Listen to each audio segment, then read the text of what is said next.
I feel a little weird admitting this, but we've all done it. Playing GTA as a kid brings out your inner psychopath, freely causing chaos, and before you know it, you are doing this classic routine. Hiring a street worker, doing the deed, and paying them. And that's the transaction over, right? Nope, you either beat them up or run them over with your car and get your money back. Is it twisted? Yes, but it's only a game. Unless you're Lawrence Mills. In this episode, we'll be looking at the crimes and also some correspondence from Lawrence Mills. But before we start, I want to ask you, Lawrence Paul Mills III was charged with murdering 2 women and attempted murder of a 3rd woman during a series of hit and runs in Detroit, Michigan. He is suspected of more murders, but is yet to be charged. As far as I am aware, he just might be the first serial killer to use his car as his weapon of choice. Police believe Mills, 32, targeted street workers who frequented southwest Detroit. After a 3-year investigation, officials believe Mills had a distinct pattern. He approached his victims for a paid encounter, engaged in the act, and after the victims would leave the vehicle on foot, Mills would let them walk away a little before using his car as a weapon to strike them. Sometimes he may punch and kick them before he took his money back. Investigators are not sure whether Mills collected items from his victims other than the money. There is not a huge amount of information on this case in the media. Also, there is nothing about who he is or his background. So I done some digging and found his Facebook page, which I thought was very interesting. He has many photos of him and his son. I have blurred out his son's face. Mills seems to be a very doting father, but his intro was quite ominous. I'm a dad to an amazing son. Good friend, good guy, until you cross me the wrong way. It's a very strange way to introduce yourself. A threat. Now, I'm not saying that he doesn't love his son, as that appears quite clear, but what I find confusing is how you can have such love and empathy for one human being, but have total disregard for human life with someone else. What really hit me about his Facebook page though, was just how normal it feels. Just a single dad, nothing to see here. And that to me is what makes Lawrence Mills all the more terrifying. You never really know. The intentional hit and runs happened in a cluster. The first fatal incident occurred on October 16th, 2017, in the area of Cypress and Casper at approximately 3 a.m. Mills had a paid encounter with a pregnant 34-year-old white female called Melinda Salazar. After the encounter, Salazar is paid. She then gets out of the car and begins to walk away. Moments later, Mills drives towards Salazar, hitting her multiple times with his vehicle. Before he leaves the scene, he stops to get out of the car to take his money back. When police arrived at the scene, they found medics already there with Salazar's body on the sidewalk. She was pronounced dead at the scene, and it was later determined that she died from multiple injuries after being hit repeatedly by the car. If this was not cold enough, I found this photo on his Facebook page, posted the day after the killing, on October 17th. To think, hours before this photo was taken, he was taking the life of another, and now he's all smiles with his boy. It says a lot about him that he is able to just compartmentalise this. It also makes me wonder, is this his first time killing? This is a quote from Ted Bundy. "You learn what you need to kill and take care of the details. It's like changing a tyre. The first time, you're careful. By the 30th time, you can't remember where you left the lug wrench." I feel it's quite fitting for this photo, as he certainly does not look like someone with a care in the world. A second fatal incident took place just a few weeks later on December 3rd, 2017, in the area of Campbell and Athen. Again, at approximately 3 a.m, Mills had again paid for an encounter, this time with a 59-year-old white female called Carol Ann White. After the encounter, White got out of the car and started to walk away, and again Mills drove at her, this time hitting her so hard she flew into the air and landed on the sidewalk. Mills left her for dead. Stating further, allegedly, that she flew into the air, landed on the sidewalk, and that you left the location. This is a statement from Carol Ann White's daughter. They just didn't hurt her, they hurt her whole family, because we are so devastated by this. Literally just days later, there is another incident which occurred on December 22nd, 2017, at around 2:30 a.m. A Hispanic 29-year-old pregnant woman was being beaten by Mills on the street. He was punching her repeatedly in the face. He then got into his car and repeatedly ran her over, back and forth. Amazingly, somehow, the woman was able to flee the scene of the incident on foot to a residence on the 700th block of Campbell, where police and medics were dispatched. Although she escaped with her life, sadly, she later had a miscarriage. Investigators believe Mills specifically targeted Caucasian street workers, and even the Hispanic victim had a fair complexion. Mills used the same vehicle, a 2006 golden tan Chevy Trailblazer, in each of these incidents. Officials believe he has the ability to change vehicles often, and was able to repair vehicles, as some sustained damage after the assaults. Officers believe there may be other victims, some surviving.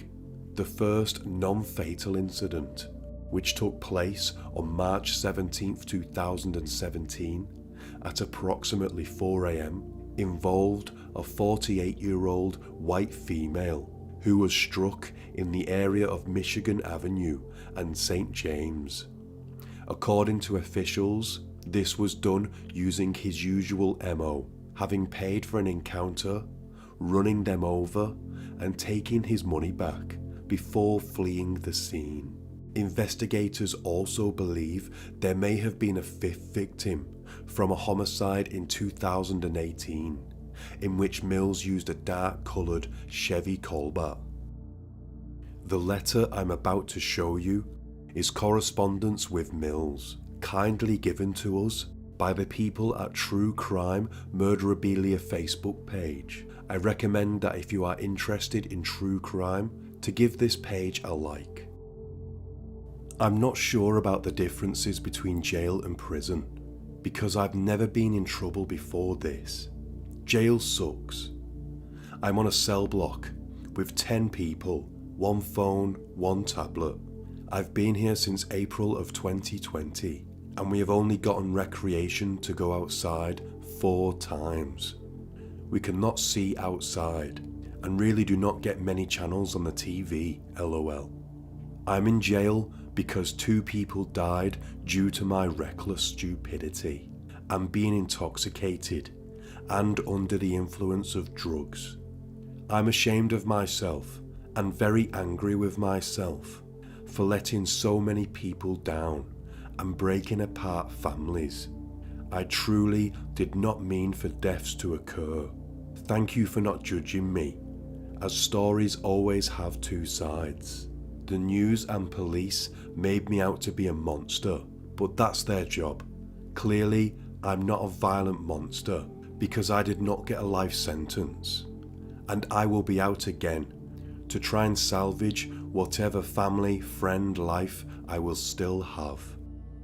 I find this response really interesting, as he admits his guilt but blames others. I would love to hear more of his side of the story, why he feels he was unfairly portrayed as a monster.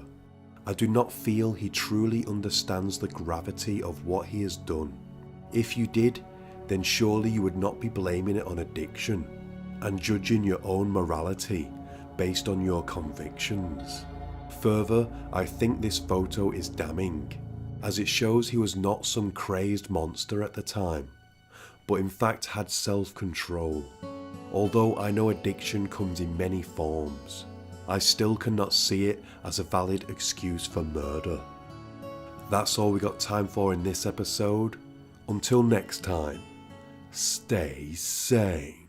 As often happens in these tragic cases, Andrei Emelianikov was a lonely, isolated young man, shunned by his peers and spending his days lost in the dark world of video games and gore-filled internet forums. He found solace in the twisted, psychopathic character of Walter Sullivan, the main antagonist of the Silent Hill saga. Emelianikov confided in his classmates that, in some twisted way, he identified with Sullivan's madness and fantasism. It is truly chilling to consider the influence of negative media on the fragile psyche of a young person, leading them down a path of darkness and isolation. Emelianikov had poor grades and a strange relationship with his health and safety teacher, Sergei Danilov. He struggled to thrive in the rigorous and strict classroom environment. As a retired army officer, Danilov was known for his strict and unforgiving nature. On the afternoon of November 1st, 18-year-old Andrei Emelianikov, a student at Moscow's West Complex Continuing Education College, brutally murdered his health and safety teacher, Sergei Danilov. What really sticks with me is the brutality of what happened that day and Andrei's documentation of it.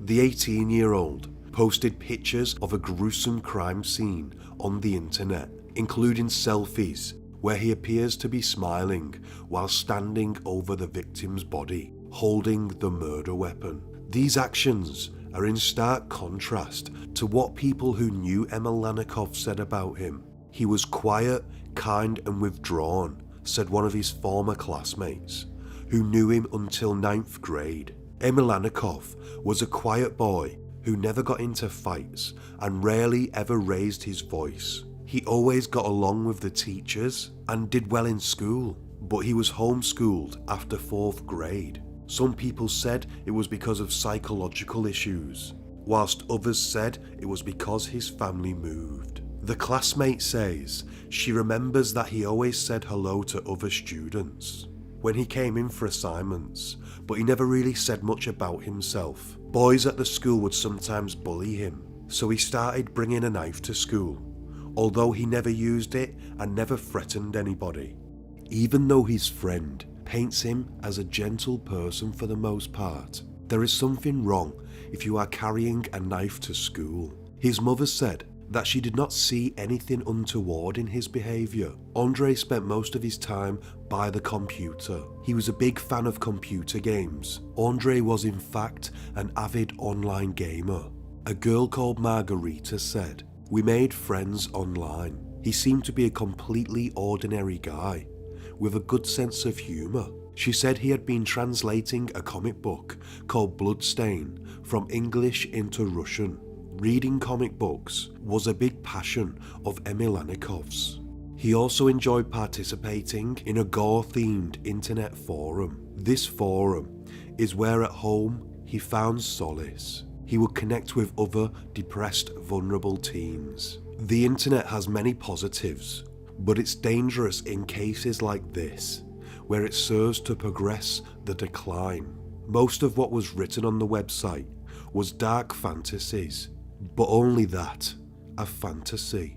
A fellow user of the site said not long after the incident, a couple of months ago, he complained about his health and safety teacher, even saying that he would kill him sooner or later. But it is a common thing on our forum. Our guys often throw out threats to kill somebody, so we didn't pay it any attention. Emelianenko was a fan of the character Walter Sullivan from the Silent Hill video game series. Sullivan is a psychopath and religious fanatic who is the main antagonist of one of the titles. Despite this, Emelianenko often told his classmates that he felt connected to Sullivan in some way. It is important to note that it is not uncommon for people to be drawn to characters in fiction, even if they are not necessarily good role models. However, this was a sign of things to come. Identifying with characters who exhibit harmful behaviours may be a sign of underlying emotional or psychological issues.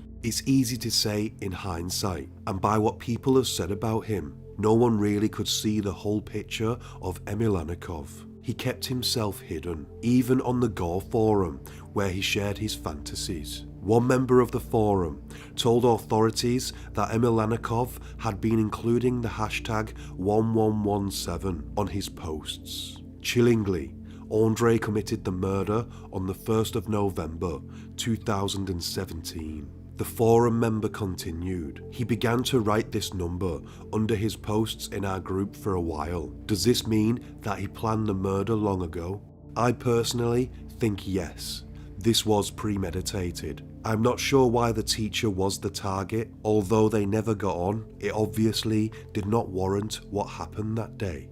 The incident came to be when Sergei Danilov became Emelianenko's form tutor at the beginning of the new year. A fellow student said, the teacher was always coming down on him in front of everyone, and the guy couldn't say anything. He was scared. It seems he overcame that fear. Emelianenko was getting bad grades and becoming further withdrawn from school and his real-life classmates. During lessons, he would watch video game walkthroughs, with first-person shooters being his favourite to watch. Emelianenko was said to have skipped classes for 2 weeks. Reports say that the teacher had warned him about expulsion for missing classes. On the flip side, an unnamed student said of the teacher, he was a very kind person. He was strict, but he was fair.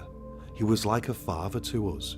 I have no single bad thought about him. Regardless of what was happening, he was our support. He always tried to help us. If we ran into problems with teachers, he always tried to build bridges and help find compromise. He was beloved.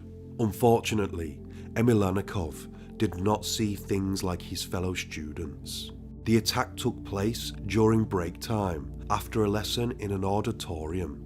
Emelianenko came up behind Sergei and stabbed him in the neck. Sergei Danilov was bleeding out on the floor. Calmly, like this was totally normal for him, Emelianenko stood over the body and took several selfies. And he also took photos of the bloodied knife, which was used to stab Sergei. He posted these photos to the Gore forum and the Russian social media site VK.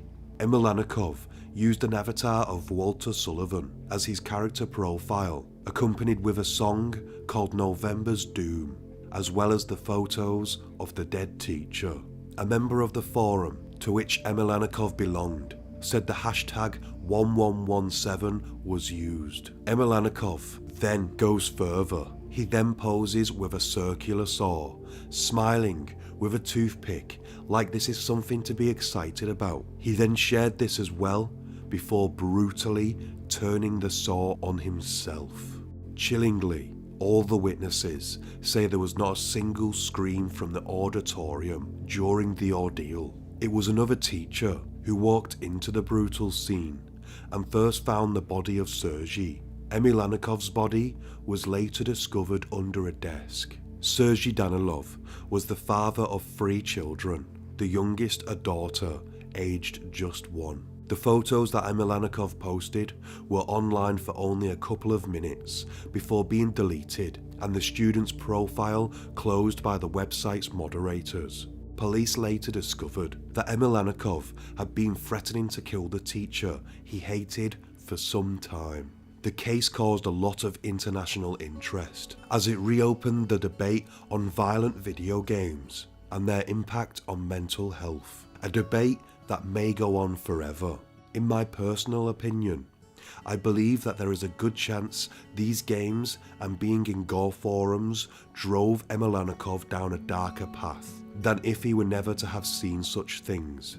But hindsight is a wonderful thing, and I believe for the vast majority of people, they are fine to see such things, and I don't believe it's right to sanitize all of society for a select few. I don't, however, hold the answers to the problem either. It is very complex, and cases like these for now will sadly continue to happen until we find a solution. Thank you for watching. Until next time, stay sane. In the quaint town of Freudenberg, Germany, on the evening of March 11th, 2023, a horrific crime took place that stunned a nation.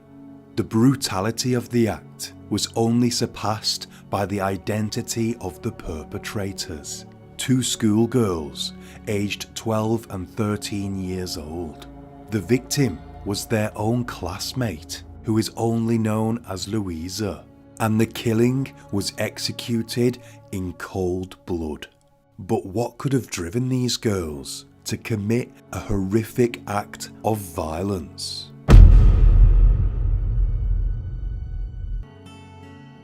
The victim can only be referred to as Louisa, and the two assailants cannot be named for legal reasons. The gruesome murder of Louisa in Freudenberg has taken a chilling turn with the emergence of a disturbing TikTok video featuring both Louisa and one of her killers. The video shows the girls drinking iced tea together and laughing, seemingly without a care in the world. The fact that the video was posted just hours before Louisa's lifeless body was discovered adds an extra layer of horror to an already shocking crime. But what makes this video even more sinister is that both girls are wearing face masks, suggesting the video was filmed during the COVID pandemic. Was this a calculated and twisted taunt to Louisa or the authorities? The motives behind this video remain unclear. The 13 and 12-year-old girls were not strangers to Louisa. In fact, the older girl and Louisa were well acquainted, as they were in the same class and even shared a daily bus ride to school. The younger girl also attended the same school, making it clear that this was no random act of violence. The details surrounding the murder continue to emerge, and they paint a harrowing picture of events leading up to Louisa's death. According to reports, Louisa's parents reported her missing when she failed to return home after she slept over on the Friday to the Saturday at the 13-year-old girl's home. It is believed that the younger girl joined them, and the trio were last seen walking into nearby woods by neighbours. It appears that the two girls lured her to her death through a disused railway tunnel close to the woods, where her lifeless body was eventually discovered. Interestingly, the 12-year-old girl claims to have been forced to assist in the killing by her older accomplice. According to reports, the girls placed a plastic bag over Louisa's head, and the older girl reportedly instructed the younger girl to hit her with a stone or she would be lying next to her. The true horror of the situation was made clear when the police revealed that Louisa had been stabbed 32 times with a nail file before being thrown down a steep embankment and left for dead in freezing temperatures. Tragically, Louisa died from blood loss from her many wounds. The two suspects returned to the 13-year-old's house, where the younger girl was picked up by her father. The older girl then called Louisa's parents, telling them that she had just started to make her way home at 5:30 p.m. and that she wanted Louisa to call her to let her know when she arrived safely. The sheer callousness and lack of remorse displayed by the older girl is difficult to comprehend. Not only did she play a leading role in Louisa's murder, but she also had the audacity to lie to the girl's parents in the aftermath of the crime. After Louisa obviously did not call the 13-year-old, the girl called Louisa's phone multiple times, claiming that she was worried about her friend. This cold and calculated behaviour, whilst she knew where Louisa truly was, stabbed and left to die in the woods, is a horrifying display of darkness that can exist even in the youngest members of our society. The disappearance of Louisa in Freudenberg triggered a frantic search operation that saw the community come together in a desperate effort to find her. The search featured a helicopter, sniffer dogs, drones, as the town's 18,000 residents scoured the area for any sign of the missing schoolgirl. Louisa had last been seen by a neighbour entering the forest with the two girls, so they were both quickly taken into questioning.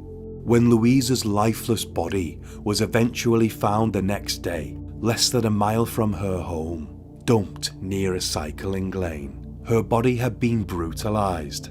The shock and the horror that swept through the small town was palpable. The brutality of the crime, the fact that it was allegedly committed by two young schoolgirls, left everybody in the community reeling. The day Louisa's body was found, the older girl posted a dance routine to her TikTok, featuring both herself and the younger accomplice. The shameless pair also posted a video the day before, pleading for help to find Louisa after she had been missing since 5 p.m, knowing exactly where the schoolgirl's body would be found, and also whilst being questioned by the police about the disappearance. How can they be so cold at such a young age?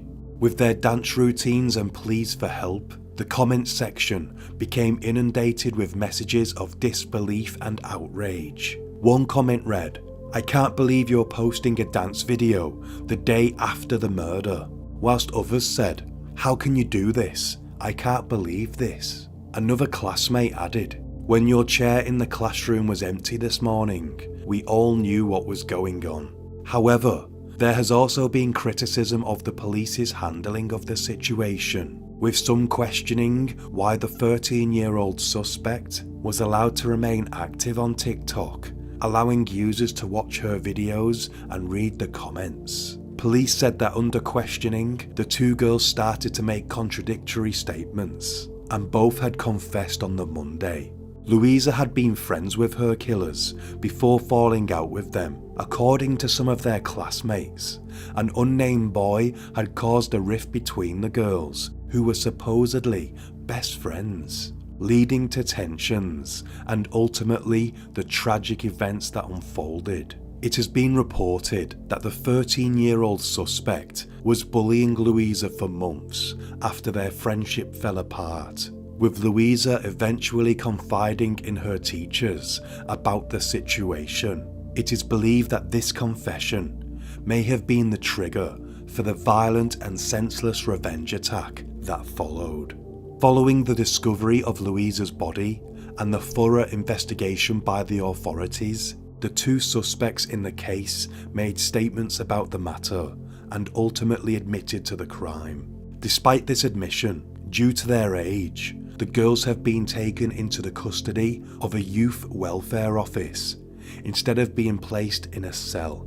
The age of criminal responsibility in Germany is 14, which means that the two girls are currently below the age limit for criminal charges to be filed against them. This has raised questions about how justice will be served in this case. However, reports suggest that a civil court may order the suspects to pay compensation to Louisa's family if it is found out that they knew they were doing something harmful.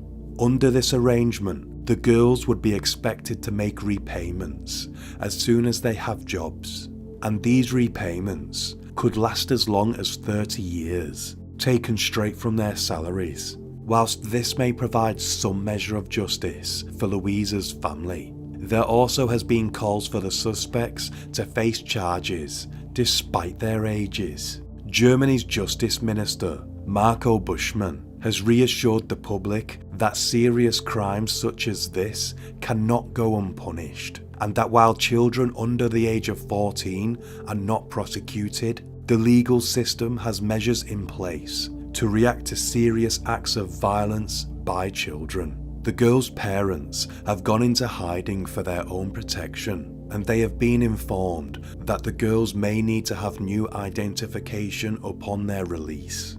The shock and horror of this senseless act have also revived memories of other cases, including the 1993 murder of James Bulger in England. Like Louisa, James was a victim of a brutal and senseless crime, abducted and tortured by two 10-year-old boys before being killed. There have always been issues, even to this day, on how to deal correctly with the perpetrators. There seems no good solution. Louisa's school replaced its homepage with a message of condolence. It reads, "We lost our pupil, classmate and friend Louisa at the weekend. Far too early, she was violently torn from our midst and from her family. Our thoughts and wishes are with her family and friends now and in the coming days." Louisa's parents have also paid tribute to their daughter in their local newspaper. There are no words to conceive of the inconceivable. For us, the world stands still. You can't see sorrow, you can't hear it, you can only feel it, they said. The murder of Louisa has had a profound impact on the community and beyond, with tributes pouring in for the young schoolgirl. Friends, family and locals have been visiting a makeshift shrine set up in her memory, offering condolences and paying their respects. Cases like these tragically live long in the memory. That's the end of this episode. Until next time, stay sane. The summer of 2009 was supposed to be a carefree time full of warm memories. But for two young boys, their innocent summer day would be forever tainted by a gruesome discovery. They were out fishing in a pond in Elgin, Oregon, when they came across a bag floating nearby. Upon opening the bag, they found a decomposing human hand. This chilling find would unravel a dark and twisted plot full of murder and treachery. One that would shock an entire community and leave a trail of death in its wake.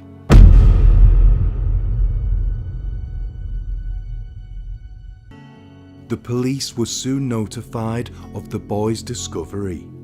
As the murky waters of the pond were drained, a green canvas bag was pulled to the surface. It was heavy and ominous. It had been weighed down with stones. Inside, police found another severed hand and a decapitated head. The police used the fingerprints from the hands to identify the victim as 51-year-old Shannon Sloan. The woman had met a gruesome fate, and the perpetrator had not only dismembered his victim, but gone to lengths to dispose of the body as well. The officers' instincts were quick to point the finger to Shannon's boyfriend, Frank Scaramuzzi. The sickening nature of the crime seemed personal, and all the signs seemed to lead to him. But as the investigation deepened, a disturbing truth was revealed. Frank had vanished without a trace, leaving both his family and the police baffled. But to add to the mystery, his friend, Jeremiah Johnson, had also disappeared. Days turned into weeks, and the search for the men seemed futile. It wasn't until a bartender came forward with crucial information that the case gained a much-needed breakthrough. The bartender revealed that Frank used to drink with Shannon and his friend Jeremiah, accompanied by a fourth person who went only by the name of Greg. Police were quick to act, and they soon found out Greg's surname. He was called Gregory Cook, and he had a very serious criminal record. One officer recalls, Greg was a pretty bad guy. Everything from substance crimes to assaults, burglary, car theft, he even forced himself on women. He was an experienced hunter and fisherman. It just fit that he would know how to dismember Shannon Sloan. Greg immediately became the prime suspect, and police began to track him down immediately. Soon after, officers spotted Greg's car in La Grande and pulled it over. However, the vehicle was being driven by Greg's girlfriend. She got out of the car and immediately burst into tears. The air was thick with tension as the shocking truth spilled from her trembling lips. Greg had confided in Rebecca and had admitted to her the heinous murder of Shannon, but also in graphic and gory detail, as if he took pleasure in sharing the grotesque part of the act. Greg had fled from the scene, leaving Rebecca and also a handwritten confession behind with the car. Detectives said of the 6-page confession letter, it didn't rhyme, but it was almost like he was trying to write a poem or something. It was written really flowery. He admitted to killing Shannon over a small amount of money. Greg described how he had slapped Shannon and refused to let her out of his car because she owed him money, but he knew that if she went to the police, he would be jailed due to his violent past, something he was desperate to avoid at all costs. As the situation escalated, Greg's mind twisted further into darkness. Greg wrote, I assaulted her. I committed a kidnapping, so I'm committed at that point.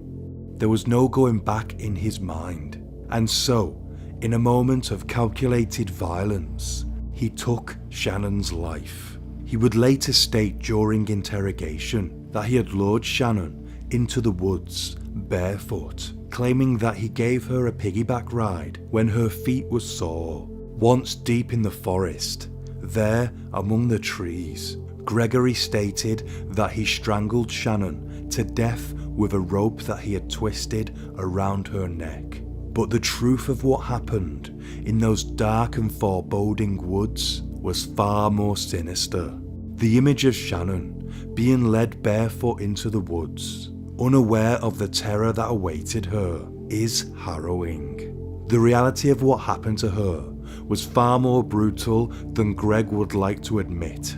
Shannon's autopsy revealed stab wounds around her chest, neck, and sternum. The pathologist stated, this was a violent killing. Nothing like what Greg Cook described at all. Greg also spoke to officers about how he was able to dismember Shannon's body. He said, I love to hunt. Maybe because of the hunting, I know where them joints are at, if I wanted to cut that up cleanly. In the letter, Greg also admitted to the murders of Frank and Jeremiah. Greg led the two men into the woods under the guise of helping them search for Shannon, who at this time appeared to have mysteriously vanished. But he pulled a pistol on them and told them that the missing Shannon Sloan was already dead, and that he'd brutally butchered her with his own hands. Greg felt he had no choice but to kill Frank and Jeremiah because they knew Shannon had been with him on the day she went missing, and he could not leave a trail back to him. The terror and horror that engulfed Frank and Jeremiah in the woods that day would have been too much to bear. They had been lured there under false pretenses. They were told to dig some ditches, not sure if they were in fact digging their own graves, under the watchful eye of a twisted killer. They worked in petrified silence, the reality of their situation slowly dawning on them. And when the digging was done, Greg forced them to recite the Lord's Prayer. And in a shocking act of brutality, Greg shot Frank at point-blank range in the head whilst he was on his knees. He then shot Jeremiah in the face and then proceeded to hit him in the head repeatedly with a shovel. The echoes of the gunshots ringing through the trees. They were buried in the graves they had just dug. Greg even drew a map on the letter to lead police to their mangled remains. As officers now knew for sure Greg was a triple murderer, a nationwide manhunt was launched. As Gregory Cook ran from the law in a chance encounter in a local laundrette, Greg met a woman named Linda May, a woman he had never met before, and he boldly asked if he could spend the night in her camper van. Linda felt hesitant, sensing danger lurking beneath Greg's seemingly harmless facade. In an attempt to ease Linda's unease, Greg quickly made a phone call to his daughter, Stephanie. Linda May jokingly asked Stephanie, "He's not a murderer or anything, is he?" Stephanie, knowing if she told Linda the truth about her dad, Greg would see it on her face or sense something was wrong. So for Linda's safety, Stephanie laughed so as not to panic Linda May and said all was fine. As Linda let her guard down, Stephanie swiftly contacted the police, alerting them to her dad's location. Linda May found herself alone with a stranger in the cramped confines of her camper van. An icy chill crept up her spine as she looked into his eyes. She said, "I got close to him and I looked in his eyes, and I remember saying, 'Wow, I have never seen eyes as dark as yours. They were almost like pure black.'" As Linda struggled to maintain her composure, the stranger's words cut through the silence like a knife. In a cold, emotionless voice, he revealed a terrifying truth. He was the FBI's most wanted killer. The realization hit Linda like a ton of bricks. She was trapped with a man who had committed unspeakable atrocities, and there was no way out. Fear consumed her as she tried to come to terms with the severity of the situation. The very next morning, a SWAT team stormed the camper van, freeing her from the clutches of the killer. Gregory Cook was apprehended, and the man responsible for multiple heinous murders was eventually brought to justice. Though he initially faced the death penalty, Greg ultimately took a plea deal to avoid the ultimate punishment. The full extent of his crimes were laid bare as he confessed to the gruesome murders of Sharon Sloan, Frank Scaramuzzi, and Jeremiah Johnson. Greg was sentenced to 3 consecutive life sentences without the possibility of parole in 2009. He was also given additional sentences for dismembering a corpse and being a felon in possession of a firearm. He was ordered to pay a hefty sum in restitution. For Gregory, a lifetime of confinement awaits, with no hope of ever being released back into society. For Linda and the loved ones of his victims, the scars will remain forever etched in their memories. It is truly terrifying to think people with such a disregard for human life walk the streets. Recalling a conversation with Greg after he was caught, a detective said, "I asked him if we were to get him a hall pass and turned him loose for the day, would you kill again? And he says, yeah, probably. I said, why is that? And he said, as sick as it sounds, I enjoyed it." That's the end of this episode. Until next time, stay sane. Anastasia Onegina and Dmitry Sinkovich engaged in a risky intimate activity that resulted in Dmitry's death. It is unclear what specifically happened during the game, but it appears that it involved some dark form of ritual. For most people, this is where the story would end, but what Anastasia did next is beyond comprehension.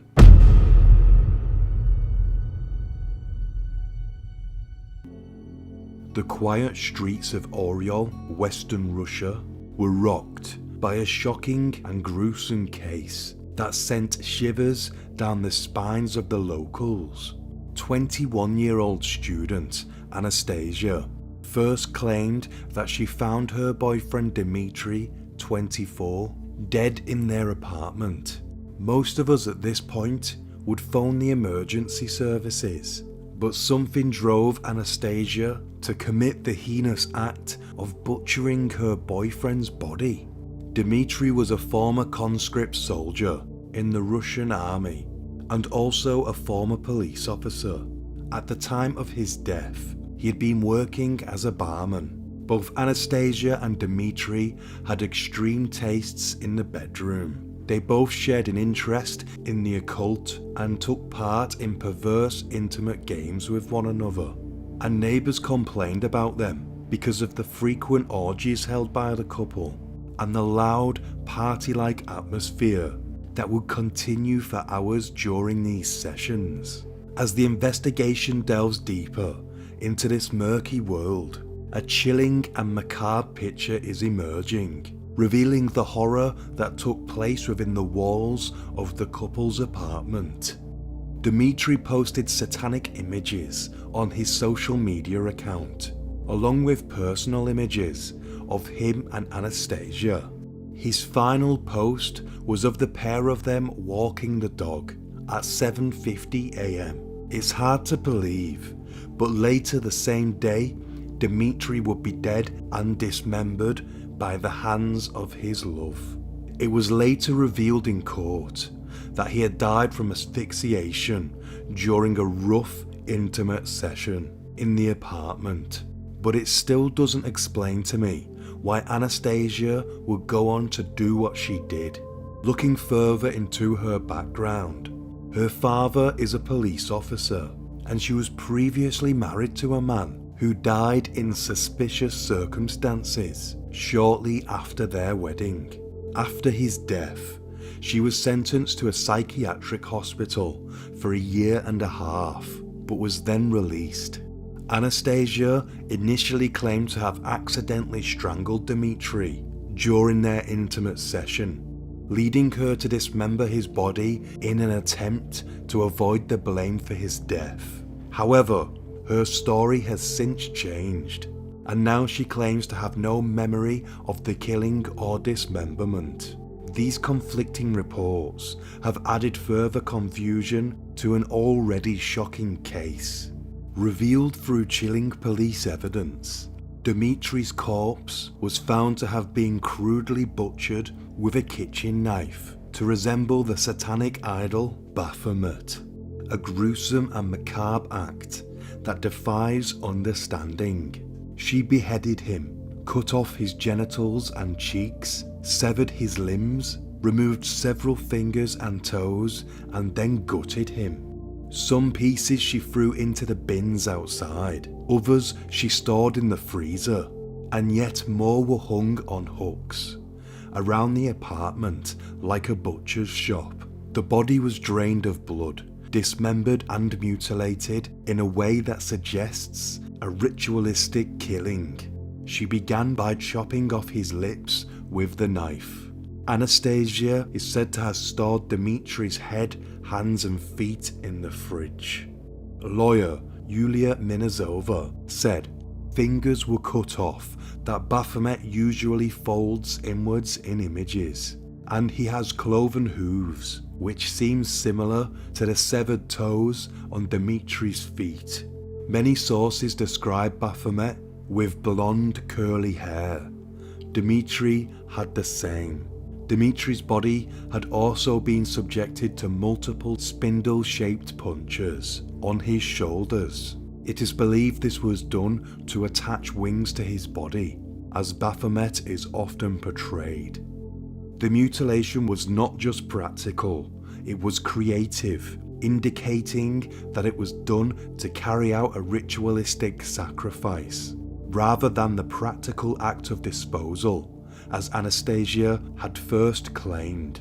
The murder also took place on the last night for sacrifice in the lunar cycle. A neighbour who saw inside the flat after the death said, "I managed to see how it was. His meat was hanging on the hooks, but they did not allow me to stop and look too closely. His hands and feet were in the trash, guts in a package in the refrigerator, and fingers scattered all over the apartment." Nina, Dimitri's stepmother, described how the young man's corpse was dismembered into that many pieces that even the experts said it resembled putting back together a puzzle. She said they found everything except his liver. She had drained his blood. I only recognized him by his curls. Even the funeral was a departure from tradition, as the coffin lid had to remain closed, concealing the horror of the dismembered body from view. Nina revealed a disturbing truth about her stepson's descent into Satanism and obsession with the occult. The police were almost certain that his death was the result of a ritualistic murder, and her description of the state of his body only served to confirm their suspicions. She said his jaw was clenched tight, a sign of the excruciating pain he suffered during his final moments. Nina also said that she thought Anastasia felt a sense of accomplishment, as if she was saying, "Yes, yes, I did it and I will answer for it." At some stage, Anastasia had left the apartment to buy bleach and clean the flat so thoroughly that police could not find any fingerprints. Whilst in the midst of dissecting her boyfriend's flesh, her sister, Ksenia, called and asked what she was up to.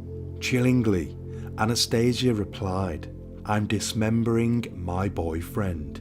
As soon as the call was over, Ksenia went over to the flat, where she discovered the gruesome crime scene. She immediately told her police officer dad, who got the authorities involved. Anastasia was quickly arrested.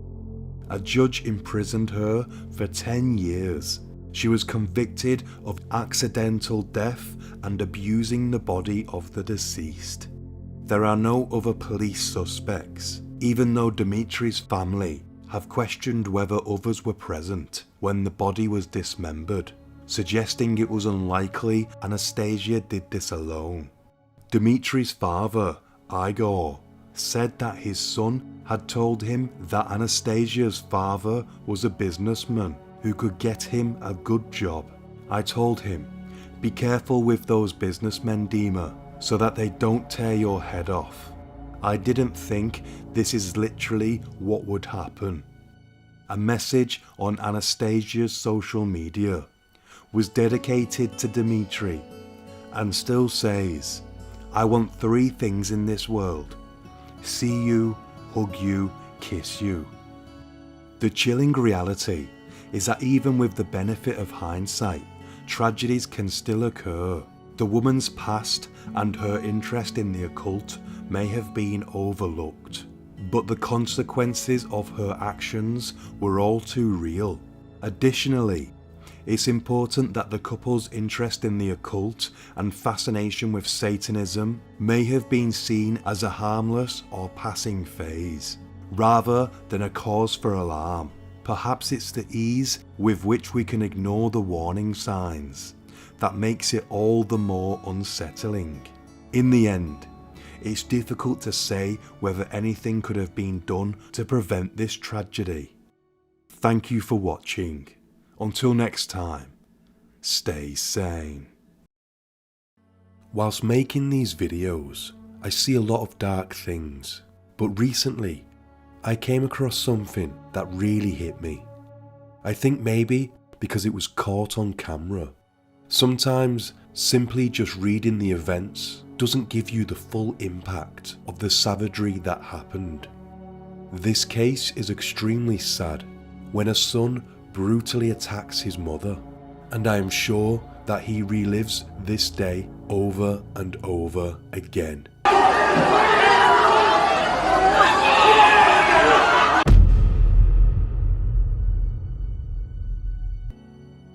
These events happened in 2017, but recently the footage has been circulating on the internet. It's about a man called Ali Sayan, who was 26 at the time. He lived with his mother in Bazaar, Istanbul. This is one of the poorer and most densely populated areas of Turkey, with over 1 million people crammed into 21 square kilometers. Bazaar suffers from violence, drugs and exploitation issues. But after doing some digging, Ali seemed like a good person. He was social, mixing with family and friends. There are various images of him looking relaxed. He was active, went to the gym, he liked sports, and he just seemed accepted and well liked in the community. He even appeared to have a great relationship with his mother. This is a Facebook post that was written in 2014. It roughly says, "If there is no father, a child is a picture, but if there is no mother, a child is nothing." This is a video of Ali Sayan, seemingly on a night out, with a photo of his mother in the bottom left.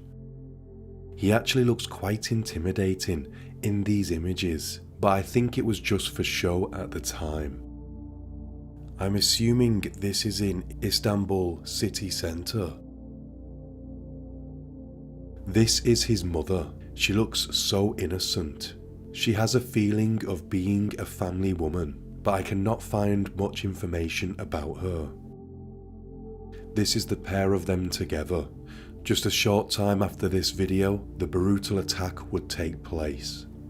They clearly have a loving bond. So where did it all go wrong for Ali, and what drove him to commit such a violent act? It has been reported that Ali fell into the swamp of substance abuse that littered the Bazaar area, and this had a big impact on his mental health and thinking. I found this Facebook post to be revealing of his substance abuse, which roughly translates to "substances are for pleasure, don't forget." This is a statement from the Istanbul government in which it says, the person named AS received psychological treatment in many mental health and mental illness hospitals and was recently discharged 1 month ago. It has also been determined that the person has a record of using substances. So to put it all together, he was taking substances, he was in a bad place mentally, and this horrific act was committed just a month after his release, which is tragic. He posted this on Facebook just a month before the murder. It roughly translates to, "I love the woman very much in this world. It is enough to say a mother, to make her happy." This just shows what a grip on a person substances can have. A stark warning to anyone on a similar path. Reports suggest that on the day of the attack, at around 4:30 PM, in the Fezvi Shamak district 2005, Ali's 58-year-old mother, Anne Hava Sain, was arguing with her son Ali. I cannot verify for certain what they were arguing about, but I guess only one person really knows what happened.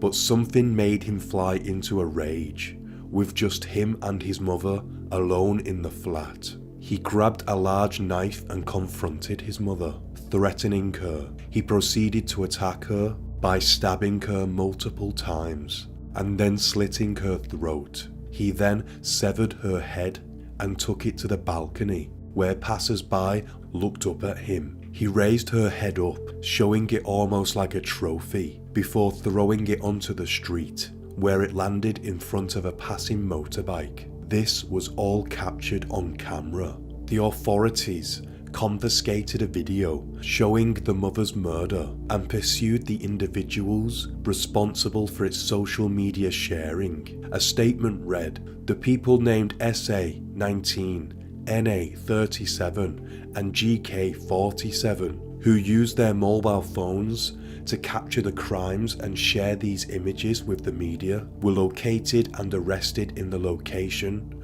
where the photos were first shot. According to the information obtained, following their processing at the police station, 3 people were detained for the crime of outside violation of the confidentiality of the investigation. I think this is why we are only hearing about this case now, 5 years later. A neighbourhood resident, Mesut Usta, said, "We know that he is a substance addict. We learned that he cut his mother's head off. We have no idea why. He also burned the house after the murder. He went out on the balcony and showed his mother's head to people, and then threw it on the street. It fell in front of a motorbike passing by, and he did not leave the house. Instead of leaving, he started a fire in the front room and barricaded himself inside. One of the locals informed the authorities, and soon police, firefighters and medical teams were dispatched to the scene. Police had to break down the barricades to get Ali out of the burning apartment, and he was quickly arrested with the murder weapon. This is a video of the apartment after his arrest, and police and firefighters had secured the location. A neighbour said, "We witnessed him slitting his mother's throat.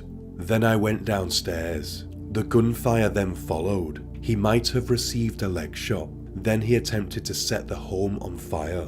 Special forces arrived and they took the individual away at that point." This is now where the case takes another tragic twist. Once arrested, Ali Sayan was placed into custody. He was high at the time, but once he came around, the first thing he said was, "Tell my mother to bring my clothes." It is reported that he never accepted this situation and had a nervous breakdown when he learned about what he had done to his mother. Do you really think he had no idea what he did? If it's true, then what a nightmare to wake up to. In the build-up to his mother's funeral, Ali begged, "Please let me see my mother for the last time."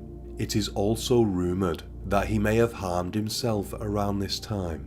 These events split the community in two. It shook Istanbul and Turkey through the sheer ferocity of the crime.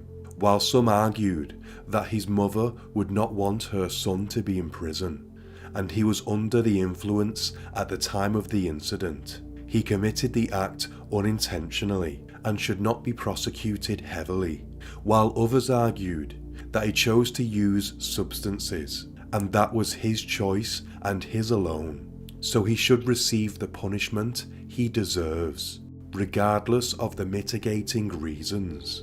In court, he was sentenced to prison for, as stated, deliberately killing a family member with a monstrous feeling or tormenting them. How many years of imprisonment Ali Sayan received has not been specified. I am personally torn between what I think should happen. I can see it from both sides. I normally lean towards rehabilitation if possible, especially in this case, as he was suffering from mental health issues. But I can totally understand how people would believe you were lying.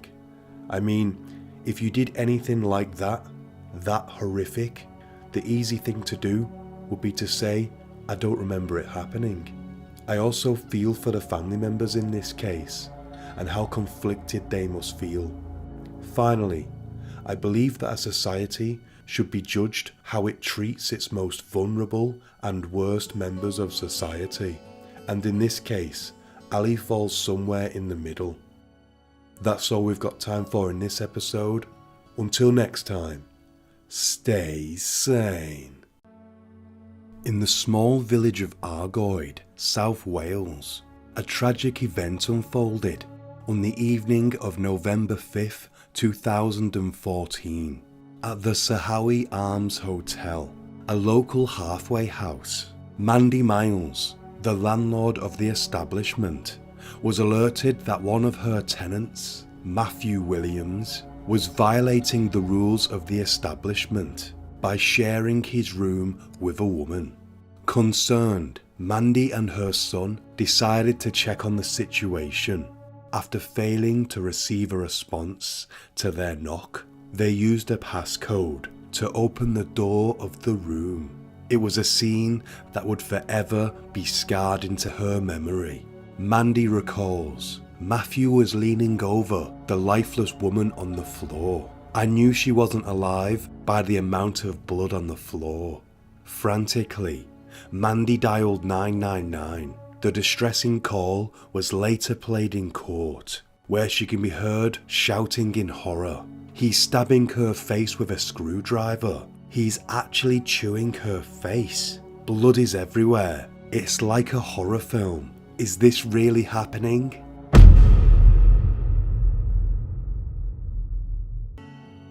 Matthew Williams was the eldest of 4 brothers, hailing from Blackwood in Caerphilly County. His parents divorced when he was just 10 years old, marking a significant turning point in his life. What followed was a descent into a tumultuous world of substance abuse and violence. Williams started smoking softer substances at the tender age of 11. His aggression began to manifest in school, leading to his expulsion for violent behaviour just 2 years later. By the age of 15, Williams had completely dropped out of the education system. In his teenage years, he sought help for his escalating substance problem, but the struggle to control his addiction proved futile. This marked the beginning of a disturbing pattern of criminal behaviour that would follow him throughout his life. Williams received his first custodial sentence in a young offenders institute at the age of 15. His criminal record rapidly expanded, accumulating 26 convictions for 78 offences in total. These offences varied in severity and type, including assault, wounding with intent, substances, and weapons offences. Over 40 of his crimes led to juvenile custodial sentences, while 14 others landed him in adult prisons. His first referral to mental health services was made in April 1997, following charges of burglary and attempted theft. However, his tenure at the Tai Shahawi Mental Health Unit was brief. After being found smoking softer substances merely 2.5 hours after admission, he violated the facility's policy and quickly left. With his revolving door relationship with the criminal justice system and constant battle with substance abuse, Williams' mental health continued to deteriorate. He was diagnosed with schizophrenia in 2004, an assertion that was later contested by other health professionals, expressing considerable skepticism over the diagnosis. Nevertheless, under the Mental Health Act, Williams was admitted into a psychiatric unit. Following a 5-week stay at the unit, he was released into the care of the Caerphilly-based community health team. However, this arrangement came to an end in February 2005, when he was once again incarcerated, this time for a period of 5 years for burglary, theft, and wounding offences. Subsequent burglary offences resulted in another prison sentence in 2009. Upon release, he was referred to a community psychiatric nurse. However, these sessions were discontinued after a year, as he did not exhibit any symptoms of psychotic illness. Williams faced a recurring mental health crisis during his subsequent stays in prison, including auditory hallucinations, paranoid ideation, and other forms of delusion. He was prescribed medication to address these issues, but was notably inconsistent in taking it. He often refused the medication, complaining of side effects and expressing his doubts about its effectiveness. By 2014, Williams's prescription for his mental health issues had been halted due to an absence of reported psychotic symptoms. In fact, he seemed to be functioning well within the prison system, maintaining a job as a prison barber. His behaviour leading up to his release was characterised as pleasant and polite, with a high level of functioning. A vital detail overlooked was the content of the letters Williams was sending to a former girlfriend. These letters came to light during the inquest into the murder. Initially, a police officer denied knowledge of them. When it was revealed that she had logged them into the police system, she was called back and confirmed her awareness, but her description of these letters was somewhat vague. In one unsettling drawing created by Williams just 4 months before his release from prison, a grinning skull was depicted with an ominous message beneath: "God forgive me for my sins, and the ones I am about to do too." These letters were directed to his ex-partner, Emma Thomas, wherein he made threats against her and named a specific police officer. In one instance, Williams wrote that he would beat the F out of Miss Thomas if she refused to get back with him. In another, he threatened a named police officer, stating, "I know where blank lives, yeah? I'll tell you now, I'll beat the F out of him. I'll beat his missus, his kids, and anyone that's in his house. Wait and see. I've had it with the police." Furthermore, he ominously wrote, "Well, I can't wait to get a nice pair of leather gloves, 'cause I'm gonna get away with murder. Trust me, I'm too good, too brave, too ruthless." Within these letters, Williams referred to himself as the man. The same report that Gwent police sent to the CPS, highlighting serious concerns about Williams' mental well-being, was based on these letters. It emphasised his abrupt emotional shifts from love to hatred for Miss Thomas, and his ability to carry out threats he made. Despite these letters, the report noted that Miss Thomas did not wish to press charges against Williams. Furthermore, it was stated that adequate safety plans were in place for his release, and CPS did not authorise further charges against him. Williams was in prison at the time for blackmailing his friend, Adam Gauntlet, whom he accused of damaging his mobile phone. In the lead up to Williams' release, on October 23, 2014, a probation service report evaluated issues relevant to his release. The report noted, Mr. Williams is currently not on any medication since his transfer to Park Prison, as the doctor deemed it unnecessary. Mr. Williams expressed that he feels fine, but still desires his medication. This issue needs to be addressed. Since returning to Park Prison, Mr. Williams has been reprimanded a total of 6 times.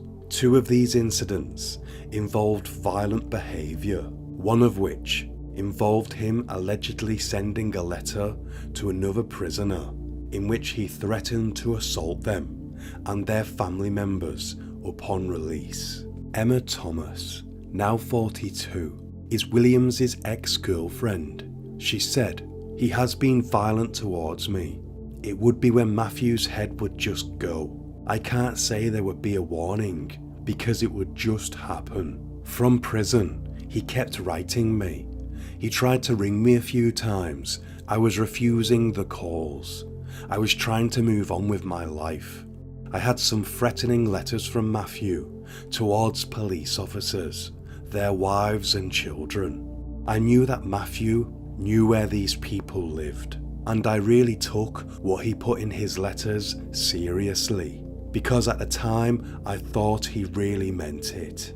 So I called the police with this letter because I didn't know what else to do. The police came here and they said there's nothing we can do about it because he hasn't directly threatened the police officer, but he's told it to you in a letter. So I just left with my letter. Finally, she said, I tried to help, but nobody wanted to know. Upon serving his complete 27-month sentence, Matthew Williams left prison without mandatory supervision, without his medication, and without a referral to the community mental health team. It was understood that if he were to encounter any mental health issues, he would reach out to his GP. On release, he was given the option of voluntary support for substance misuse, employment and housing, but he refused, stating he had had enough of police and probation over the years. Without a home to return to, Williams was labelled as homeless. He attempted to secure housing in Newport to be closer to his father, but his efforts were in vain. Consequently, he was allocated a room in the Sahawi Arms Hotel, a facility that had been providing emergency bed and breakfast since 2008. Once established at the hotel, Williams was assessed by a charity worker to gauge his housing needs.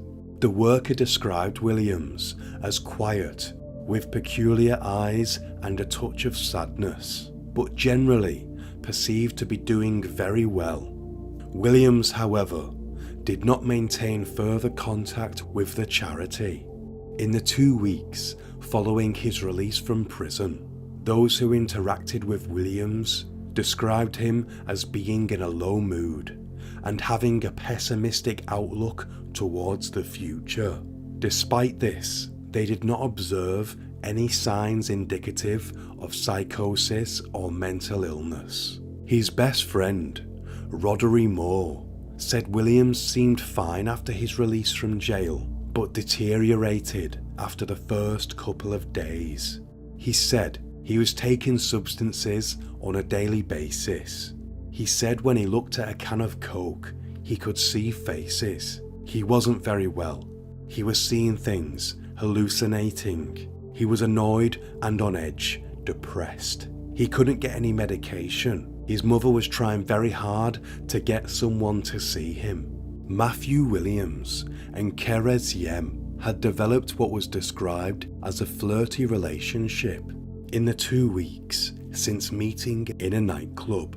According to Moore, Williams displayed no noticeable signs of aggression towards Kerez during their interactions. On the night of the tragic incident, Williams, Moore and Kerez engaged in substance use and drank lager together. Later that night, Williams and Kerez left together to go back to the Sahawi Arms Hotel. Earlier, Williams had been on a call with Kerez's ex-boyfriend, whom he knew from his time in prison. Moore said that it was a weird situation, noting how Williams had ended up meeting Kerez after being incarcerated with her former partner. In a statement given by Kerez's mother, Paula Yem, it was noted that Kerez was involved in what her mother deemed a controlling relationship with a man named Jay, who served time in prison alongside Williams. Paula indicated that Kerez and Jay had plans to build a life together after his release, and Jay had warned Kerez to steer clear of Williams. The inquest revealed that Williams had shown signs of distress whilst watching a documentary about Broadmoor, a psychiatric hospital, with Kerez. Upon watching the show, he said, "What are you watching these psychos for?" before lashing out in the type of violent outburst his ex-girlfriend had previously spoken about.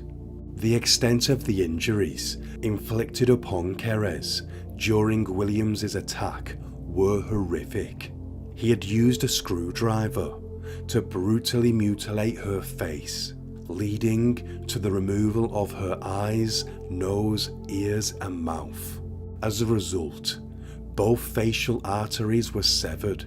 Mandy Miles, the landlord of the Sahari Arms Hotel, first learned that Williams was in his room with a woman at around 12:30 a.m. when her son Christian informed her. Williams had not signed into the hotel register, and Mandy was unaware that he was even on the premises. Concerned by reports of a woman shouting for help from Williams's room, Mandy and Christian attempted to gain access. Williams did not respond to their knocks and requests for him to open the door. Assuming the noises they heard earlier were of an intimate nature, they decided to enter the room using a key code. At this point, other residents had gathered in the hallway. The scene that awaited them was horrific. Williams was on top of a lifeless body. The room was awash with blood, and there were pieces of broken china scattered around the room. Overwhelmed by the grisly sight, Mandy could not fully describe the extent of the 22-year-old Kerez Yem's injuries, but she realised that Kerez was beyond saving. It would later turn out that Kerez had 85 individual injuries to her body, mainly to her face and neck, which were both severely cut open. Confronted with this terrifying situation, Mandy took the difficult decision to lock Williams in the room whilst she called the emergency services. She feared for the safety of the other hotel residents and had to ensure that Williams couldn't escape before help arrived. During the frantic 999 call, Mandy described the scene, stating that Williams was shoving a screwdriver in Kerez's face. "He's actually chewing her face," she said. The operator advised her to evacuate the hotel due to the impending arrival of several police officers. Police arrived at the hotel 14 minutes after Mandy's call. Mandy described the few seconds she opened the door to the room as some of the most haunting of her life. She portrayed Williams as appearing demonic, possessed, and having black eyes, with blood dripping from his mouth. His appearance was so altered and terrifying that she likened him to Darth Maul, a character from the Star Wars saga, known for his red and black facial markings. Despite the police officers ordering Williams to lie down, he resisted arrest. They had to taser him 4 times before he was subdued. Following this altercation, Williams suffered a cardiac arrest and died. Mandy said that she had no idea about Williams' past issues, stating that she gives each tenant a form to fill in, and where it asks about any previous mental health issues, Williams simply circled no. She said he had been really great. He asked for permission from the council to stay out. He asked me if I could do his washing. I told him that he was doing really well. I didn't have any fear of Matthew. I didn't know anything about him. The council are not told either. It's always data protection. All I get is his name, his date of birth, and ask if there are any issues. That's it. If there's anything nasty, I don't want that here. I've never had any hardened criminals. If I'd have known about his past, I wouldn't have been in that situation. Mandy added that Williams had told her he had been in prison for theft rather than assaulting his ex-partner. It's terrifying, she added.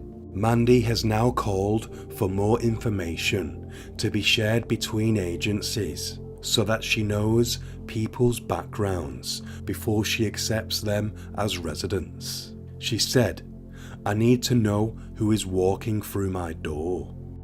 It's important to clarify that subsequent scientific examination confirmed that Williams wasn't actually chewing Kerez's face, contrary to the initial horrifying perception.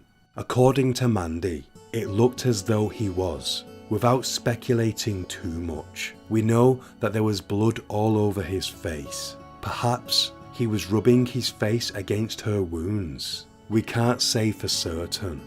Regardless, the image remains profoundly disturbing. Kerez, a young woman with her whole life ahead of her, became an innocent victim of a system that failed to protect her.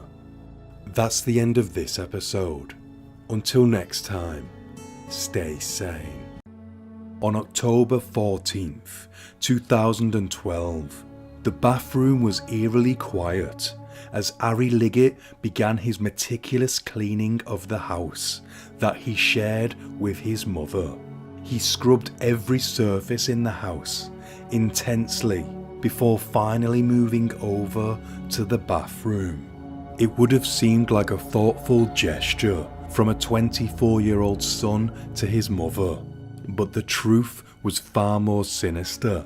Just moments ago, Ari had used a handsaw and a large kitchen knife to dismember his mother's body in the very same bathtub he was now scrubbing.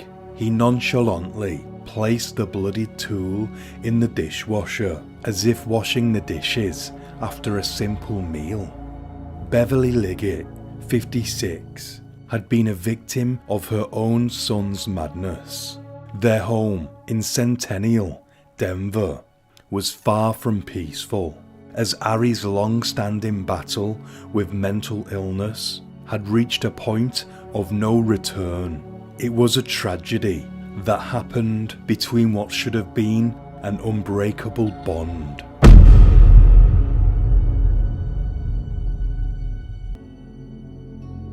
Despite their efforts to help him, Ari Liggett's parents were helpless in the face of his uncontrollable behaviour.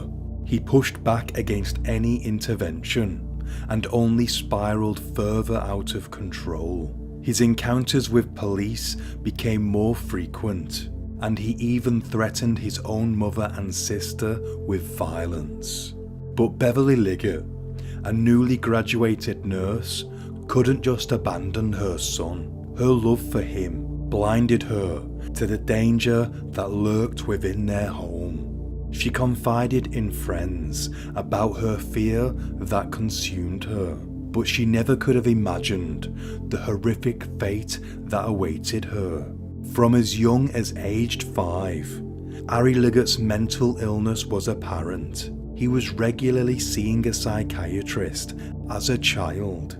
His father, Ron Liggett, recalled how his son would cling to his mother's clothes and avoid interacting with other children. There was no play, no pretend play. He would never explore the outer world, and that was his life.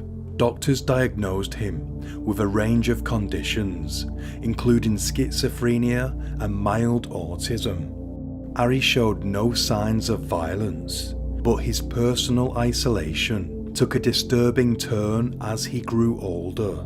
He paced and talked to himself incessantly, behaviours that left Ron feeling deeply unsettled and afraid. Despite their attempts to get help for him, Ari's condition worsened, leading to several involuntary stays in mental institutions over the years.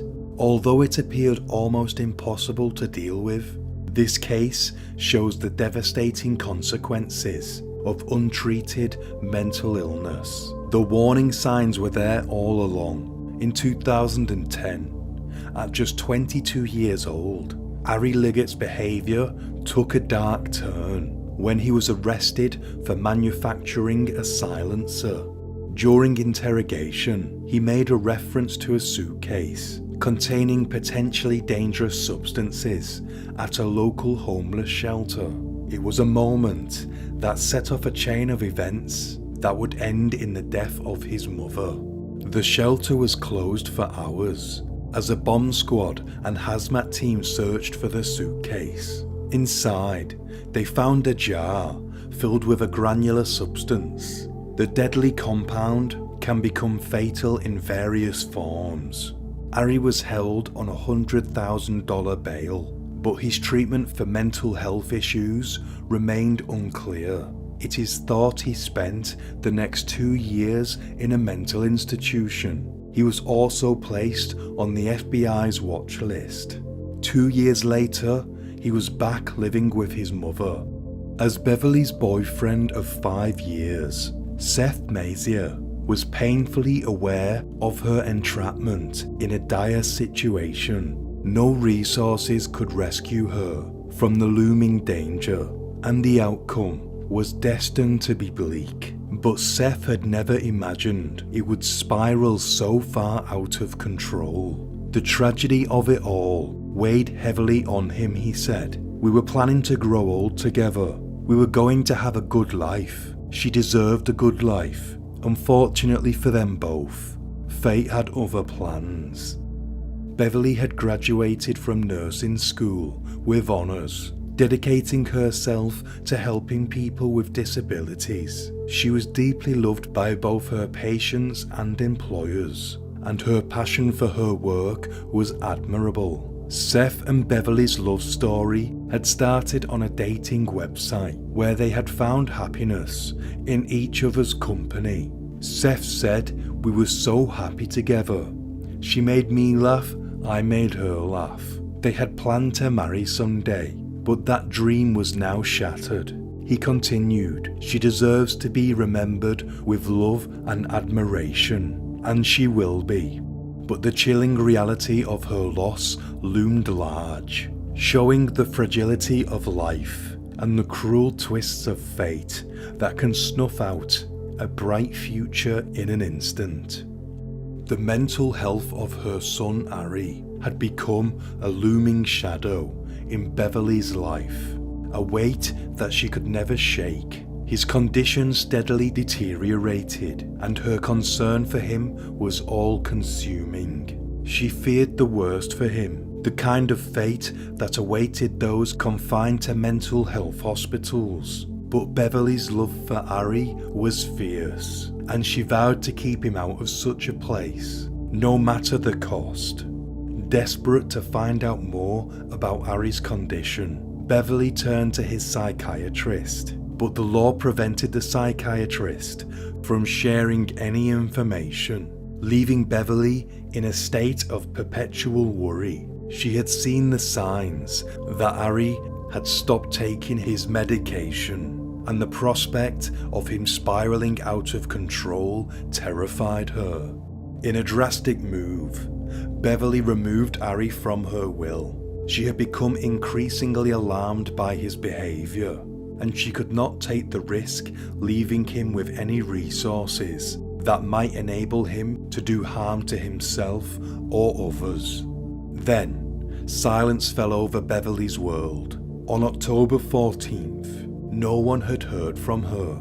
Her daughter, Livia Liggett, and her ex-husband Ron contacted Seth to see if he had been in contact with Beverly, but he said he had only received vague and cryptic responses via text messages and email.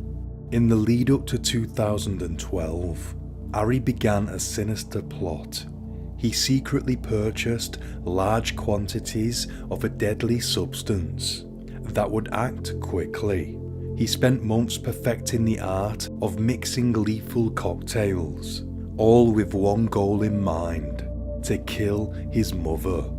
On the 14th of October, Ari's heinous plan came to fruition. Using the substance, he ended his mother's life.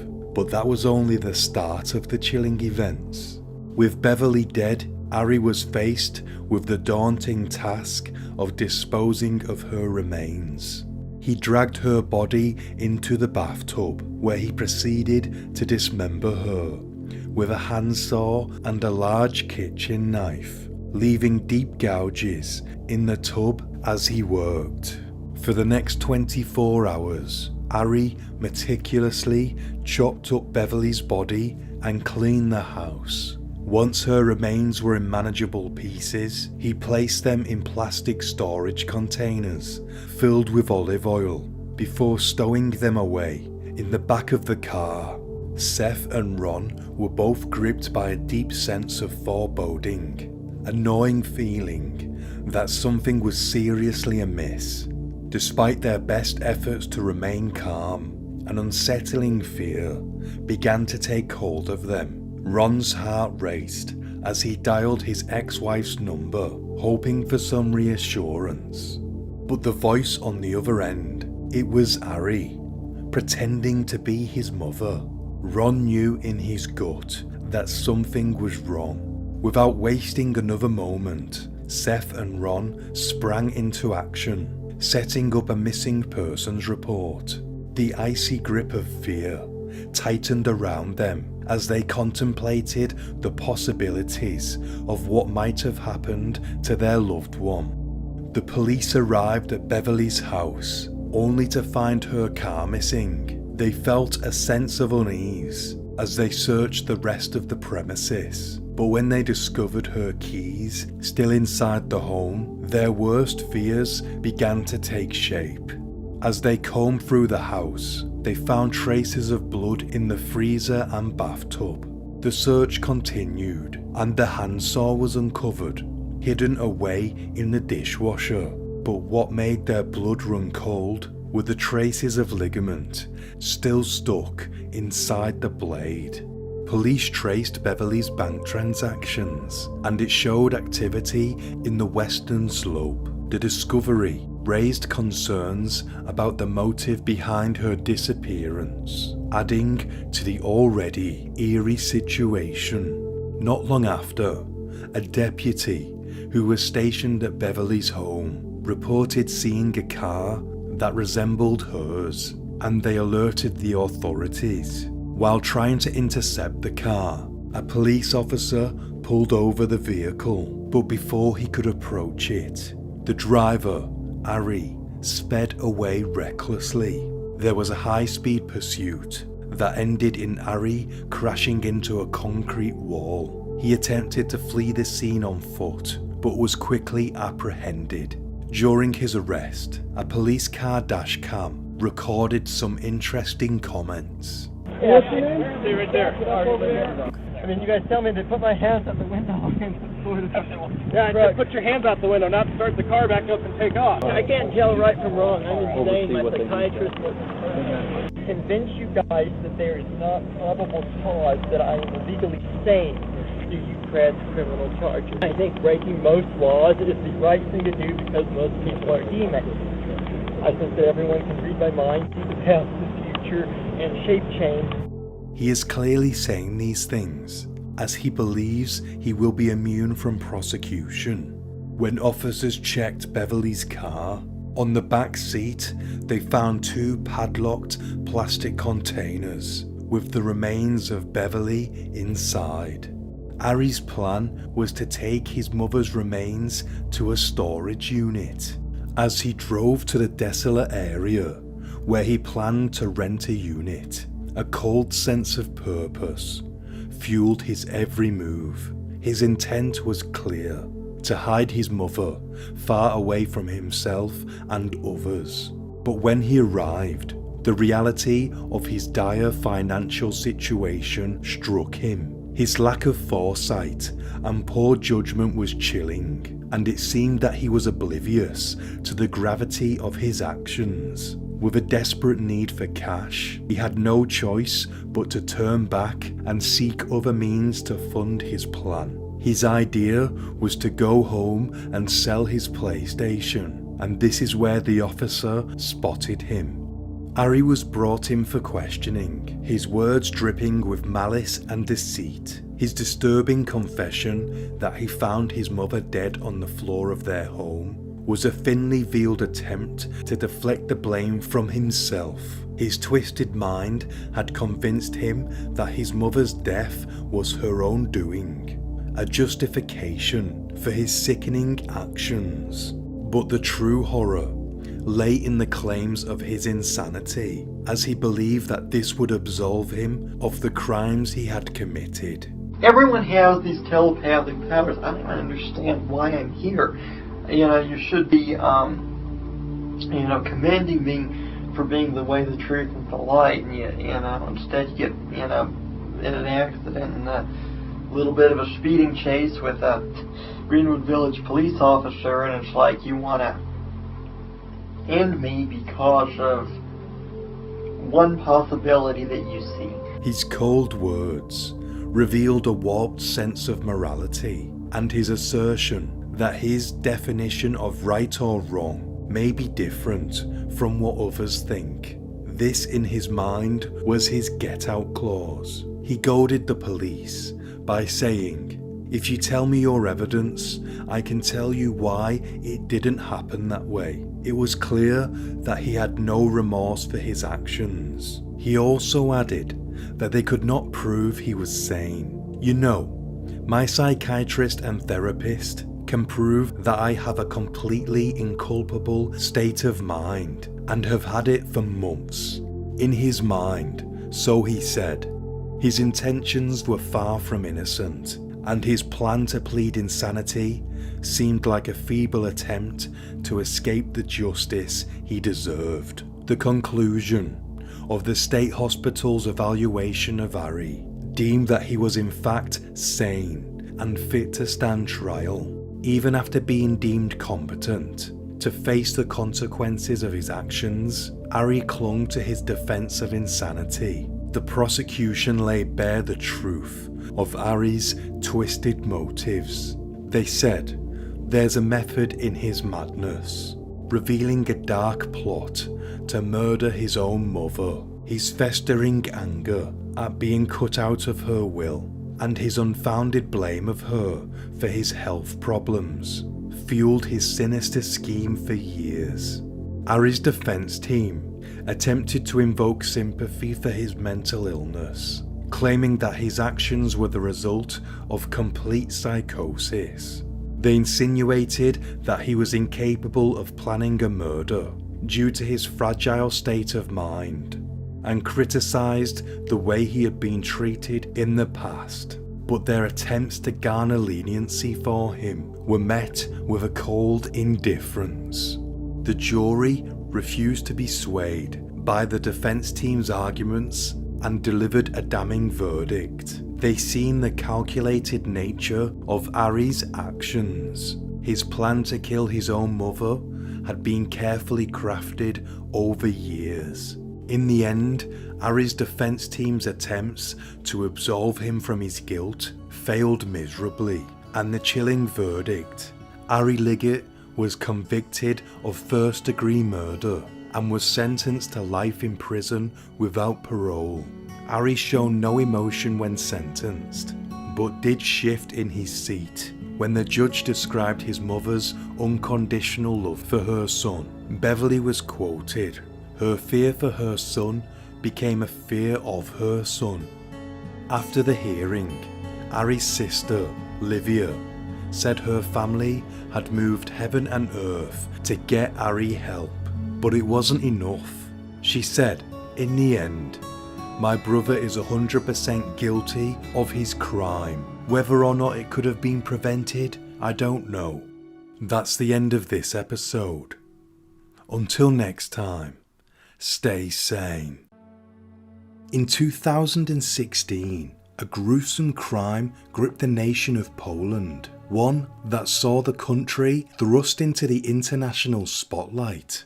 At the centre of this chilling case was a seemingly unassuming librarian from Warsaw. He was called Kajetan Poznansk.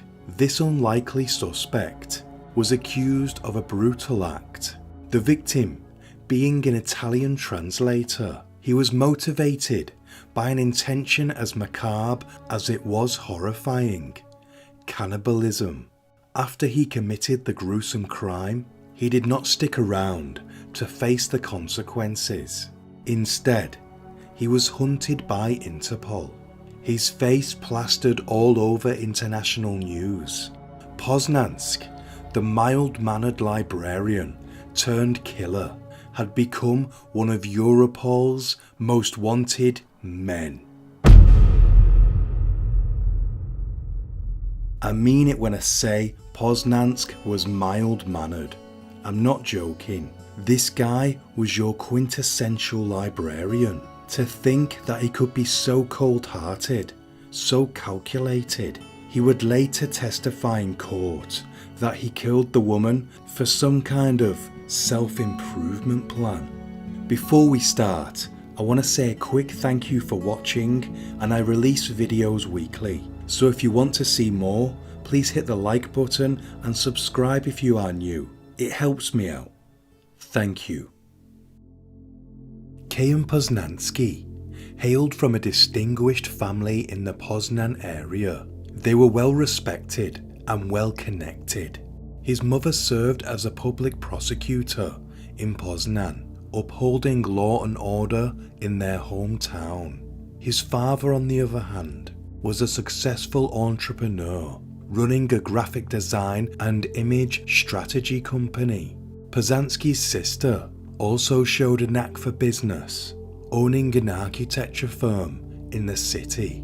His grandfather, Stanislaw, held a prominent position in society as a respected journalist. However, Poznański chose a path that took him away from his family ties. A few years before the crime, he cut all contact with his family, distancing as much as he could from his mother and his sister. His lifestyle during this period could best be described as unconventional and even controversial. Poznański claimed to be on a mission to perfect his body and his spirit, a pursuit that involved rigorous physical exercise and discipline. This lifestyle, while unusual, gave no hint of the darkness that was soon to be unleashed. Poznański was keen on his education, holding degrees in journalism and classical philology from the prestigious University of Warsaw. His academic pursuits didn't end with his studies. He operated the Prince and Beggar portal, part of a scientific circle bearing the same name, and contributed to the student magazine called PDF. Poznański then found work in a library. Whilst there, he began writing poetry about killers he admired, who had carried out premeditated murders. Interestingly, Poznański held a deep fascination for a certain infamous character, Hannibal Lecter, a fictional serial killer known for his cannibalistic tendencies. This obsession reached an extent where he composed a Latin poem titled Hannibalis Lecter Cena, meaning Hannibal Lecter's feast. Here is a segment, assembling here for the feast of the Holy Muse, my feasting of slaughter. This was later published in a yearbook dedicated to the culture of the ancient world by the Polish Academy of Sciences. At a remarkably young age, Poznański quickly became a respected figure in the intellectual scene of Warsaw's Wola district. He started giving lectures and presentations in libraries, earning his living by sharing his knowledge with the community. His lectures addressed a range of thoughtful topics, such as the importance of self-discipline for the inner freedom of man, and the problem of free will in ancient and Christian thought. However, beneath this academic veneer lurked a macabre fascination, one that would ultimately lead to a horrific act. During an internship at one of Poland's largest current affairs magazines, Poznański's unusual interests began to raise eyebrows. He proposed a number of articles focused on cannibalism, a subject that disturbed many of his peers. One proposed article, titled Famous Gourmets Between Rome and Hannibal Lecter, suggested a plan to, and quote, expose my palate to the true classics of the culinary field. Another, about Hannibal Lecter, provocatively questioned the moral difference between consuming a chicken and a human, stating bluntly, none. In another work, Poznański wrote under the heading, "How to be a good carnivore," and it added, "Hey carnivores, shouldn't we kill our dinner at least once in our lives to be morally compatible with each other?" He went on to criticise the disconnection consumers have from the dirty work of meat preparation and the moral objections raised by vegetarians. Yet another piece, named "A Word on Cannibalism," reflected on the television series Hannibal. He wrote, "What is wrong with eating human flesh?" He further cautioned his readers that associating cannibalism exclusively with remote tribes was mistaken, asserting that Europe also has a role to play in this narrative. Following Poznański's arrest, the magazine issued a statement clarifying we did not accept any of the proposals, and the trainee moved to another department where he wrote 2 unaccepted texts. Those who knew Poznański painted a picture of a man who was both social and intelligent. An old friend, recounting their memories of him to the local media, described him as a deep thinker, often seen with books and fully engaged in intellectual pursuits. However, he was not an introvert or a recluse. He was social and would often attend parties. But as his studies continued, those close to him began to notice a troubling change. According to the same friend, Poznański's behaviour and discourse started to become unnerving. He began to talk about strange things. Notably, he claimed to be possessed. These concerning comments marked a turning point in Poznański's demeanour. On February 3rd, 2016, a chilling incident unfolded in an apartment in Warsaw's Wola district. Poznański had scheduled an Italian language lesson with a 30-year-old tutor, Katarzyna Jaroskia. This was not a random act of violence spurred by a heated moment. This was a cold, calculated act of premeditation. Poznański arrived prepared, carrying with him a suitcase containing what could only be described as a murder kit. Among its contents were a knife and a saw, tools specifically chosen for the horrifying act. He also had plenty of cash with him, and he turned his phone off so he could essentially disappear after the murder. In the midst of a seemingly innocent language lesson, a horrifying transformation took place. Poznański, without any apparent warning, began stabbing Katarzyna repeatedly, targeting her face and neck with ruthless brutality. This horrifying assault was so gruesome, and no person should ever have to face this. An additional detail that lends a further chilling element to the case is Poznański's known fascination with samurai swords. He was an avid collector of these historic Japanese weapons. Numerous sources suggest that one of these samurai swords was actually the murder weapon, although I must clarify that I cannot confirm this with absolute certainty, but I just feel it's worth mentioning.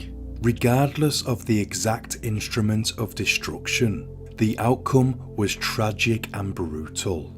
In the aftermath of the murder, Poznański executed another horrifying act. He dismembered Katarzyna's body with a saw, placing the remains inside a suitcase. With his gruesome cargo, he ordered a taxi to transport him back to his rented apartment. When the taxi driver questioned the sight of blood dripping from the suitcase, Poznański coldly replied that he was transporting the carcass of a wild boar. His original intent was to consume Katarzyna's remains, but once he arrived at his apartment, he changed his mind. To obliterate the evidence of his heinous act, he set his apartment ablaze. Firefighters called to extinguish the fire made a grisly discovery. Katarzyna's body parts scattered around the apartment. Her severed head was found in a backpack.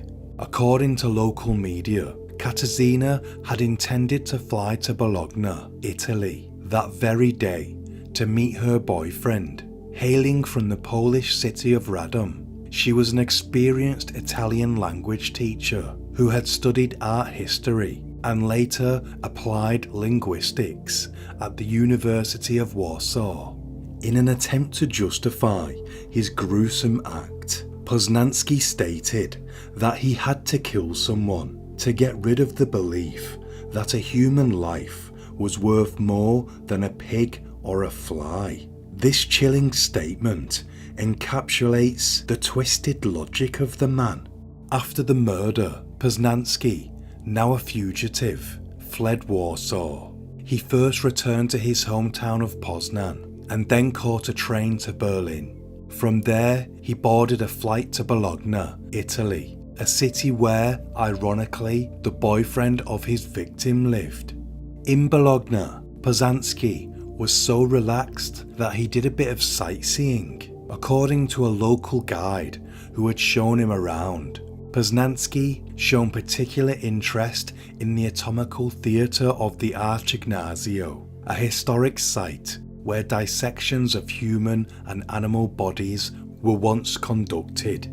In response to Poznański's flight, Polish authorities issued an international arrest warrant. The manhunt was relentless. He became Europol's most wanted fugitive, with his crimes listed on their website. The search finally ended on the small Mediterranean island of Malta, 11 days after the brutal murder in Warsaw. The authorities apprehended him, marking the end of the manhunt. However, his capture was not without complications. He was found in possession of a knife and several thousand euros in cash. Even as he was being escorted to a plane for deportation, Poznański continued to exhibit violent behaviour. He launched himself at two policemen, attempting to bite one's hands and another's ear. The police officers managed to overpower him, and upon landing, they applied strict security measures to prevent further violent outbursts. Poznański was made to wear a special protective helmet to prevent him from biting others, a measure that seems eerily reminiscent of his fascination with the Hannibal Lecter movies. Has he now finally become what he desires? Poznański's violent streak did not end with his arrest. In fact, he launched another attack while at the Remand Centre, undergoing a pre-trial psychological evaluation. He made an attempt to choke the psychologist, grabbing her by the neck when she stood up to leave. Before the guard could intervene, Poznański pulled a shattered piece of glass out of his pocket and struck the guard. After the incident, the head of the forensic psychiatry team at the Remand Centre classified Poznański as a dangerous prisoner and ordered him to be restrained by a straitjacket. Despite his volatile behaviour, psychologists concluded that Poznański did not suffer from mental illness, which would limit his ability to control his behaviour. In court, the prosecutor said he was looking for a victim. He decided that it should be a stranger, that it should be a language teacher. Katarzyna, tragically, was simply in the wrong place at the wrong time, chosen randomly from a website listing language tutors. They had never met before, with their only interaction being a phone call to arrange language lessons. In court, Poznański confessed to murdering the Italian language teacher, but he also admitted to planning another murder, which didn't take place because the intended victim didn't turn up to their meeting. How lucky is that? Despite these shocking admissions, Poznański was found to be of sound mind. In 2021, he was given a life sentence, a verdict he and his lawyers are currently appealing. Criminologist Brunnen Holst offered an insight into Poznański's mind, stating he could have been obsessed with murder and wanted to transfer the crime from the ancient world to reality. He is a man with two faces. On one hand, he is educated and intelligent. On the other hand, he is obsessed with murder.